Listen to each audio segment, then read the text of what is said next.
I've always loved language, you see. I've always wanted to do a language play. I even found in the realistic plays I did, when I had enough to say, it would get my motor going. And I've always wanted to do that. I remember years ago just going over soliloquies of Hamlet and Macbeth and just doing them in my room or anywhere I could. When I did scenes in acting class, I would usually pick scenes that were from Shakespeare. I just love the word. I've always loved it. And I've never had an opportunity to do it professionally.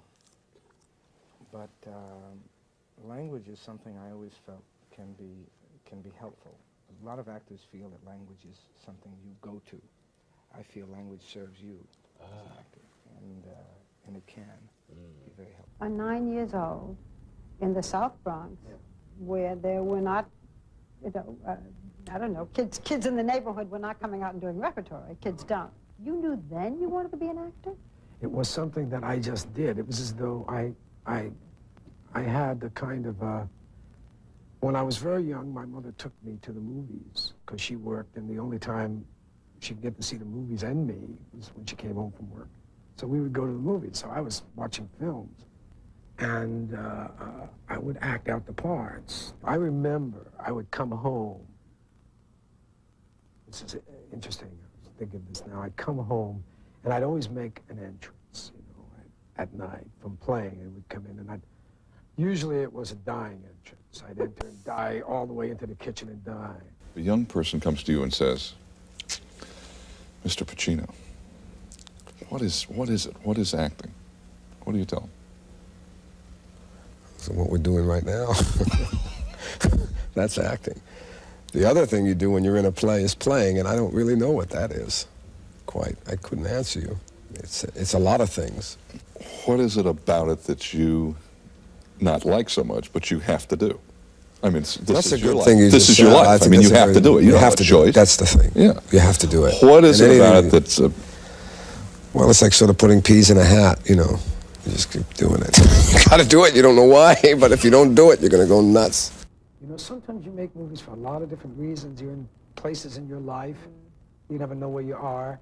You're like in a certain state. I mean, we change. Things happen to us all the time, and things are different. And obviously you do a movie because of something.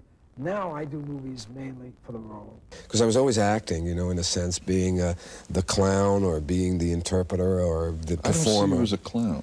Well, that's what I did the first part of my life, I did only comedy. I know, you see how funny I am? But I did it, yeah. What kind of things? Well, I wrote my own reviews and things, and I directed them, and I cast them, and I put them on, and Where? I mean, professionally? Yeah. Where? I mean, like in Here? the village, in some places in the village, yeah. The little coffee houses? Little coffee houses. I got a storefront and did it in a storefront and invited people. How old were you? It was early 20s, I guess from 23 to 26 I did that. It sort of saved my life at the time because I was, I guess, so depressed and so Now, was that... so unhappy that that anything funny was sort of that's a good therapy, to do things that are funny. I mean, I would think... I'm always fascinated by people, funny people, because I think it's interesting to be around them, too, and watch how they cope. It's like when you get a part as a police officer, and the first time you get a part of a police officer, you do a lot of different things than you would the second and third and fourth time you've played it. Things change. I mean, if I was painting this room, if I started painting this room today, and I had to paint this room every day for a year, the way I would be painting this room today and the way I would be painting this room in a year, it's a different painter. It's just practice, It's doing it.